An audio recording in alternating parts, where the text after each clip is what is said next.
ಆತ್ಮೀಯ ಸ್ಪರ್ಧಾ ಮಿತ್ರರೇ, ಈಗಾಗಲೇ ನಾವು ತಯಾರಿ ನಡೆಸಿರೋ ಹಾಗೆ ಪೇಪರ್ 1 KSET 2026ಕ್ಕೆ ಪೂರ್ವ ಸಿದ್ಧತೆಯನ್ನು ಮಾಡ್ಕೋತಾ ಇದ್ದೀವಿ.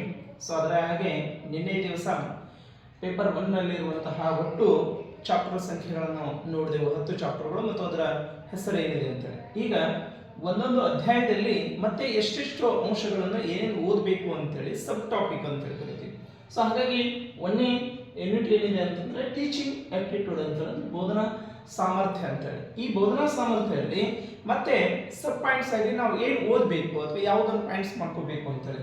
ಇದರಲ್ಲಿ ಯೂನಿಟ್ 1ರಲ್ಲಿ ಏನಿದೆ ಅಂದ್ರೆ ಸುಮಾರು ಒಂದು 6 ಪಾಯಿಂಟ್ಸ್ ಸಬ್ ಪಾಯಿಂಟ್ಸ್ ಕೊಟ್ಟಿದ್ದಾರೆ. ಅದರಲ್ಲಿ ಫಸ್ಟ್ 3 ನೋಡೋಣ, ಆಮೇಲೆ ನೆಕ್ಸ್ಟ್ 3 ಇದೆ. ಒಂದನೇ ಪಾಯಿಂಟ್ಸ್ ಏನಿದೆ ಅಂದ್ರೆ ಟೀಚಿಂಗಿಗೆ ಸಂಬಂಧಿಸಿದಂತೆ, ಅಂದ್ರೆ ಟೀಚಿಂಗ್ ಅಂದ್ರೆ ಬೋಧನೆ ಅಂತ ಹೇಳಿ.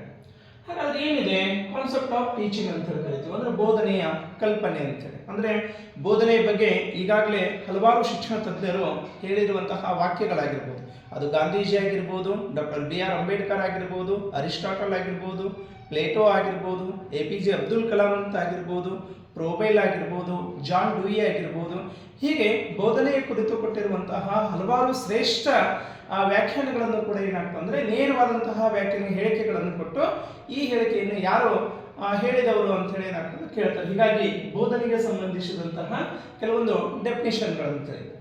ಇನ್ನು ಎರಡನೇ ಪಾಯಿಂಟ್ಸ್ ಅಂತಂದ್ರೆ ಆಬ್ಜೆಕ್ಟಿವ್ಸ್ ಆಫ್ ಟೀಚಿಂಗ್ ಅಂತೇಳಿ, ಅಂದ್ರೆ ಬೋಧನೆ ಮಾಡೋದಕ್ಕೆ ಉದ್ದೇಶಗಳೇನು ಅಂತೇಳಿ, ಬೋಧನಾ ಉದ್ದೇಶಗಳು ಅಂತ ಕರಿತೀವಿ. ಆ ಬೋಧನೆಯ ಉದ್ದೇಶಗಳಿಗೆ ಸಂಬಂಧಿಸಿದಂತಹ ಕಾನ್ಸೆಪ್ಟ್ ಅಂತೇಳಿ. ಇನ್ನು ನೆಕ್ಸ್ಟ್ ಮೂರನೇ ಪಾಯಿಂಟ್ಸ್ ಏನಿದೆ ಅಂದ್ರೆ ಲೆವೆಲ್ಸ್ ಆಫ್ ಟೀಚಿಂಗ್ ಅಂತೇಳಿ, ಅಂದ್ರೆ ಬೋಧನೆಯ ಸ್ತರಗಳು ಅಂತ ಹೇಳ್ತೀವಿ, ಅಂದ್ರೆ ಹಂತಗಳು, ಮಟ್ಟಗಳು ಅಂತ ಹೇಳಿ ಕರಿತೀವಿ. ಇದರಲ್ಲಿ 2 ರೀತಿಯಾದಂತಹ ಮತ್ತೆ ಪಾಯಿಂಟ್ಸ್ ಕೊಡ್ತಾರೆ. ಏನು ಅಂತಂದ್ರೆ ಒಂದು ಪಾಯಿಂಟ್ಸ್ ಸ್ಮರಣೆಗೆ ಸಂಬಂಧಿಸಿದಂತೆ ಅಥವಾ ಸ್ಮೃತಿ ಆಧಾರಿತ ಬೋಧನೆ ಅಂತ ಕರಿತೀವಿ, ಅಂದ್ರೆ ಮೆಮರಿ ಲೆವೆಲ್ ಆಫ್ ಟೀಚಿಂಗ್ ಅಂತ ಹೇಳಿ. ಟೀಚಿಂಗ್ ಮೇಲೆ ಮೆಮರಿ ಲೆವೆಲ್ ಆಫ್ ಟೀಚಿಂಗ್ ಅಂತ ಕರಿತೀವಿ, ಇದಕ್ಕೆ ಸಂಬಂಧಿಸಿದಂತೆ. ನೆಕ್ಸ್ಟ್ ತಿಳುವಳಿಕೆಗೆ ಅಂಡರ್ಸ್ಟ್ಯಾಂಡಿಂಗ್ ಲೆವೆಲ್ ಅಂತ ಕರಿತೀವಿ, ಅಂದ್ರೆ ಇಲ್ಲಿ ಟೀಚಿಂಗ್ ನಲ್ಲಿ 2 ಮಟ್ಟದಲ್ಲಿ 2 ಮಟ್ಟವನ್ನು ನೋಡ್ತೀವಿ. ಒಂದು ಯಾವ್ದ್ರಿ ಮೆಮರಿ ಲೆವೆಲ್ ಆಫ್ ಟೀಚಿಂಗ್ ಅಂತ ಹೇಳಿ, ಇನ್ನೊಂದು ಅಂಡರ್ಸ್ಟ್ಯಾಂಡಿಂಗ್ ಲೆವೆಲ್ ಆಫ್ ಟೀಚಿಂಗ್ ಅಂತ ಹೇಳಿ. ಇನ್ನು ನೆಕ್ಸ್ಟ್ 4ನೇ ಪಾಯಿಂಟ್ಸ್ ಏನಿದೆ ಅಂದ್ರೆ ಕ್ಯಾರೆಕ್ಟರಿಸ್ಟಿಕ್ಸ್ ಆಫ್ ದ ಟೀಚಿಂಗ್, ಅಂದ್ರೆ ಬೋಧನೆಯ ವೈಶಿಷ್ಟ್ಯತೆಗಳು ಅಥವಾ ಗುಣಲಕ್ಷಣಗಳು ಅಂತ ನಾವೇನು ಕರಿತೀವಿ. ಹಾಗಾಗಿ ಬೋಧನೆಯ ಗುಣಲಕ್ಷಣಗಳ ಬಗ್ಗೆ 4ನೇ ಪಾಯಿಂಟ್ಸ್. ಇನ್ನು 5ನೇ ಪಾಯಿಂಟ್ಸ್ ಏನು ಅಂದ್ರೆ basic requirements of the teaching ಅಂತೇಳಿ, ಅಂದ್ರೆ ಬೋಧನೆಗೆ ಬೇಕಾಗಿರುವಂತಹ ಮೂಲಭೂತ ಅವಶ್ಯಕತೆಗಳು ಯಾವುವು ಅಂತ ಹೇಳಿ. ಅದ್ರ ಬಗ್ಗೆ ಏನಾಗ್ತದೆ ಅಂದ್ರೆ ಇಲ್ಲಿ 5ನೇ ಪಾಯಿಂಟ್ಸ್ ನಲ್ಲಿ ಕೊಟ್ಟಿದ್ದಾರೆ. ಇನ್ನ ಹೇಗೆ 1ನೇ ಪಾಯಿಂಟ್ಸ್ ಟೀಚಿಂಗ್ ಅಂದಿವೋ ಹಾಗೆ 2ನೇ ಪಾಯಿಂಟ್ಸ್ ಇದರಲ್ಲಿ ಕೂಡ ಮತ್ತೆ ಆಗ್ಲೇ ಹೇಳಿದಾಗ 6 ಪಾಯಿಂಟ್ಸ್ ಇದ್ದಾವೆ. ಅದರಲ್ಲಿ 2ನೇ ಪಾಯಿಂಟ್ಸ್ ಏನು ಅಂದ್ರೆ ಕ್ಯಾರೆಕ್ಟರಿಸ್ಟಿಕ್ಸ್ ಆಫ್ ದ ಲರ್ನರ್, ಅಂದ್ರೆ ಇಲ್ಲಿ ವಿದ್ಯಾರ್ಥಿ ಕೇಂದ್ರೀಕೃತ ಅಂತ ಕರಿತೀವಿ, ವಿದ್ಯಾರ್ಥಿ ಅಂತ ಕರಿತೀವಿ, ಕಲಿಕಾರ್ಥಿ ಅಂತ ಕರಿತೀವಿ. ಅವನ ಕುರಿತು ಏನಾಗ್ತದೆ ಅಂದ್ರೆ ಕೆಲವೊಂದು ಅಂಶಗಳು, ಅಂದ್ರೆ ಇಲ್ಲಿ ಲರ್ನರ್ಸ್ ಬಗ್ಗೆ ಕಲಿಕಾರನ ವೈಶಿಷ್ಟ್ಯತೆಗಳು ಅಂತ ಕರಿತೀವಿ. ಅಲ್ಲಿ ವಿಶೇಷವಾಗಿ ಹದಿಹರೆಯದ ವಿದ್ಯಾರ್ಥಿ ಅಂತ ಕರಿತೀವಿ, ಅಡೋಲ್ಸನ್ಸ್ ಪೀರಿಯಡ್ ಅಂತ ಕರಿತೀವಿ. ಅಂದ್ರೆ ಇಲ್ಲಿ ಕಲಿಕಾರ್ಥಿಗೆ ಸಂಬಂಧಿಸಿದಂತಹ ಹದಿಹರೆಯದ ಲಕ್ಷಣಗಳು ಅಂತ ಕರಿತೀವಿ, ವಿದ್ಯಾರ್ಥಿಯ ಲಕ್ಷಣಗಳು ಅಂತ ಹೇಳಿ. ಅದಕ್ಕೆ ಸಂಬಂಧಿಸಿದಂತೆ ನಂತರ ಅದೇ ವಿದ್ಯಾರ್ಥಿ ಹದಿಹರೆಯ ವಿದ್ಯಾರ್ಥಿಯ ಶೈಕ್ಷಣಿಕ ಆಗಿರ್ಬೋದು, ಸಾಮಾಜಿಕ, ಭಾವನಾತ್ಮಕ ಮತ್ತು ಬೌದ್ಧಿಕ ವೈಶಿಷ್ಟ್ಯತೆಗಳು, ಅಂದ್ರೆ ಅಲ್ಲಿ ಬರುವಂತಹ ಲಕ್ಷಣಗಳೇನಿದೆ ಸಾಮಾಜಿಕವಾಗಿ ಆಗಿರ್ಬೋದು, ಬೌದ್ಧಿಕವಾಗಿ ಆಗಿರ್ಬೋದು, ಶೈಕ್ಷಣಿಕವಾಗಿರುವಂತಹ ಕೆಲವೊಂದು ವಿಶೇಷವಾದಂತಹ ಗುಣಲಕ್ಷಣಗಳು. ಇನ್ನು ನಂತರ ವೈಯಕ್ತಿಕ ಭಿನ್ನತೆಯ ಆಧಾರದ ಮೇಲೆ, ಅಂದ್ರೆ ಅಡೋಲ್ಸನ್ಸ್ ಪೀರಿಯಡ್ ಇದ್ರೂ ಕೂಡ ಅಥವಾ ವಿದ್ಯಾರ್ಥಿಗಳಿಗೆ ಸಂಬಂಧಿಸಿದಂತಹ ಕೆಲವೊಂದು ವೈಯಕ್ತಿಕ ಭಿನ್ನತೆ ಇಂಡಿವಿಜುವಲ್ ಡಿಫರೆನ್ಸಸ್ ಬಗ್ಗೆ ಏನಾಗ್ತತಿ ಅಧ್ಯಯನ ಮಾಡಬೇಕು ಅಂತ. ಇನ್ನು 3ನೇ ಪಾಯಿಂಟ್ಸ್ ಏನ್ ಕೊಟ್ಟಿದ್ದಾರೆ ಅಂದ್ರೆ factors affecting on teaching learning process ಅಂತ ಹೇಳಿ, ಅಂದ್ರೆ ಬೋಧನಾ ಕಲಿಕಾ ಪ್ರಕ್ರಿಯೆ ಮೇಲೆ ಪ್ರಭಾವ ಬೀರುವಂತ ಅಂಶಗಳು ಯಾವುವು ಅಂತ ಹೇಳಿ ನೇರವಾದಂತಹ ಪ್ರಶ್ನೆಗಳನ್ನು ಕೂಡ ಕೊಡಬಹುದು ಈ ಪಾಯಿಂಟ್ಸ್ ಮೇಲೆ. ಯಾವ್ದ್ರಿ ಬೋಧನಾ ಕಲಿಕಾ ಪ್ರಕ್ರಿಯೆ ಮೇಲೆ ನೇರವಾದಂತಹ ಪ್ರಭಾವ ಬೀರುವಂತಹ ಅಂಶಗಳು ಯಾವುದು ಅಂತ ಹೇಳಿ. ಅದರಲ್ಲಿ 1ನೇ ಪ್ರಭಾವ ಏನಿದೆ ಅಂತಂದ್ರೆ ಶಿಕ್ಷಕ, ಅಂದ್ರೆ ಟೀಚರ್ಸ್ ಅಂತ ಹೇಳಿ. 2ನೇ ಪಾಯಿಂಟ್ಸ್ ಏನಾಗಿದ್ದಾರೆ ವಿದ್ಯಾರ್ಥಿ, ಲರ್ನರ್ಸ್ ಅಂತ ಕರಿತೀವಿ, ಸ್ಟೂಡೆಂಟ್ ಅಂತ ಹೇಳಿ ಕೂಡ ಕರಿತೀವಿ. ನಂತರ 3ನೇ ಪಾಯಿಂಟ್ಸ್ ಬೋಧನೋಪಕರಣಗಳು, ಟೀಚಿಂಗ್ ಏಡ್ಸ್ ಅಂತ ಹೇಳಿ. 4ನೇದು ಸೂಚನೆಗಳ ಸೌಲಭ್ಯಗಳು ಅಂತ ಕರಿತೀವಿ, ಅಂದ್ರೆ ಇನ್ಸ್ಟ್ರಕ್ಷನಲ್ ಫೆಸಿಲಿಟೀಸ್ ಅಂತೇಳಿ, ಅಂದ್ರೆ ಅಲ್ಲಿ ಸಿಗುವಂತಹ ಸೌಲಭ್ಯಗಳ ಬಗ್ಗೆ. ನಂತರ 5ನೇದು ಕಲಿಕೆಯ ವಾತಾವರಣ, ಎನ್ವಿರಾನ್ಮೆಂಟ್ ಕರಿತೀವಿ. ಅಂದರೆ ಪರಿಸರ ಹೇಗಿದೆ ಅಂತ, ಅದು ಕೂಡ ಒಂದು ಕಲಿಕೆ ಮೇಲೆ ಪ್ರಭಾವ ಬೀರುವಂಥ ಒಂದು ಅಂಶ ಅಂತ ಕರಿತೀವಿ.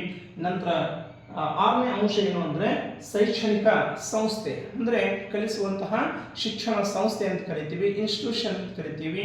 ಇದು ಕೂಡ ಬೋಧನಾ ಮತ್ತು ಕಲಿಕೆಯ ಮೇಲೆ ಪ್ರಭಾವ ಬೀರುವಂತಹ ಒಂದು ಅಂಶವಾಗಿದೆ. ಸೊ ಮತ್ತೆ ಇನ್ನು ಉಳಿದಂತಹ 3 ಪಾಯಿಂಟ್ಸ್ಗಳನ್ನು ಏನು ಮಾಡೋಣ, ಬರೆದುಕೊಳ್ಳೋಣ. ಸೊ ಇದು ನೀವೆಲ್ಲರೂ ಕೂಡ ಏನಾಗಬೇಕು ಅಂತಂದರೆ ಸೊ ನೋಟ್ಸ್ ಆಗಿ ಬರೆದುಕೊಳ್ಬೇಕು. ಯಾಕಂದರೆ ಬರೀ ಕೇಳೋದಕ್ಕಿಂತ ಸೊ ಬರೆದು ಮುಂದೆ ಅಧ್ಯಯನ ಮಾಡೋದಕ್ಕೆ ಬಹಳಷ್ಟು ಸಹಾಯಕ ಆಗೋದ್ರಿಂದ ಇದೆಲ್ಲ ಅಂಶಗಳನ್ನು ನಾವೇನು ಮಾಡ್ಬೋದು, ಸೊ ನಮ್ಮ ನೋಟ್ಬುಕ್ನಲ್ಲಿ ಬರೆದುಕೊಳ್ಳೋದು. ಬರೆದು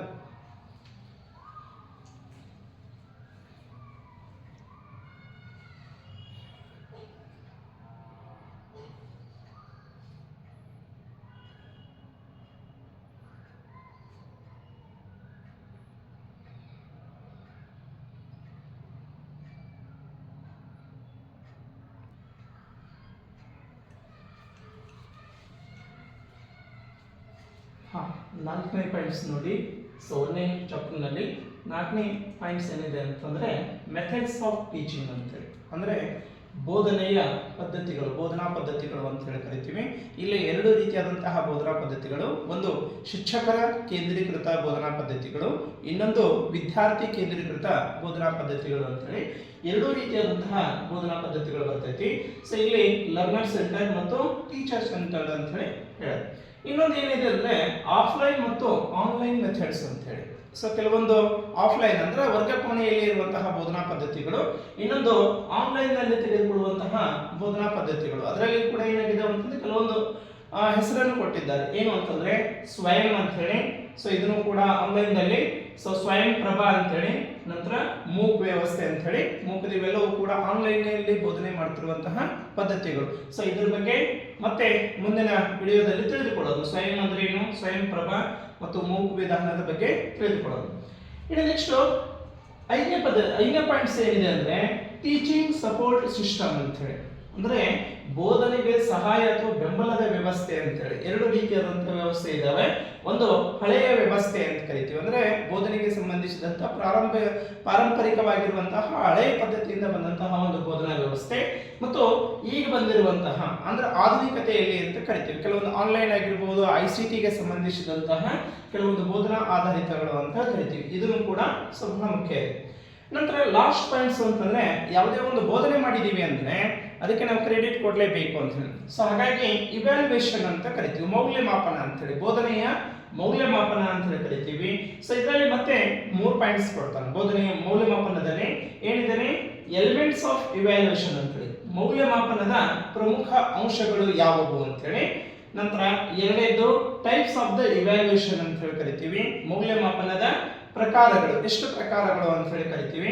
ನಂತರ 3ನೇದು ಇವ್ಯಾಲ್ಯೂಯೇಷನ್ ಇನ್ ಚಾಯ್ಸ್ ಬೇಸ್ಡ್ ಕ್ರೆಡಿಟ್ ಸಿಸ್ಟಮ್ ಅಂತ ಹೇಳಿ, ಇದನ್ನ ನೆನಪಿಡಬೇಕು. ಏನಿದೆ ಚಾಯ್ಸ್ ಬೇಸ್ಡ್ ಕ್ರೆಡಿಟ್ ಸಿಸ್ಟಮ್ ಅಂತ ಹೇಳಿ, ಅಂದ್ರೆ CBCS ಅಂತ ಹೇಳಿ ಇದು ಒಂದು ಹೊಸದಾಗಿರುವಂತಹ ಒಂದು ಇವ್ಯಾಲ್ಯೂಯೇಷನ್ ಅಂತ ಹೇಳಿ ಕರಿತೀವಿ.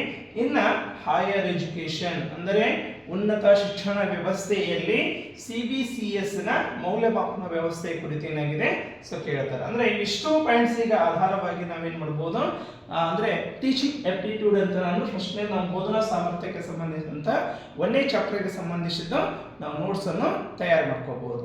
ಇನ್ನ ಮುಂದೆ ಏನ್ ಮಾಡೋಣ, ಒಂದೊಂದು ಪಾಯಿಂಟ್ಸ್ಗೆ ಸಂಬಂಧಿಸಿದಂತೆ ಬೋಧನೆ ಎಂದರೇನು, ಬೋಧನೆಯ ವೈಶಿಷ್ಟ್ಯಗಳು, ಬೋಧನೆಯ ಪ್ರಕಾರಗಳಾಗಿರ್ಬೋದು, ಬೋಧನೆಯ ಗುಣಲಕ್ಷಣಗಳಾಗಿರ್ಬೋದು, ಸೊ ಇನ್ನಿತರ ಅಂಶಗಳ ಬಗ್ಗೆ ಏನ್ ಮಾಡೋಣ ಸೊ ಮುಂದಿನ ವಿಡಿಯೋದಲ್ಲಿ ಅಥವಾ ಮುಂದಿನ ಹಂತದಲ್ಲಿ ಏನ್ ಮಾಡೋಣ ತಿಳಿದುಕೊಳ್ಳೋಣ.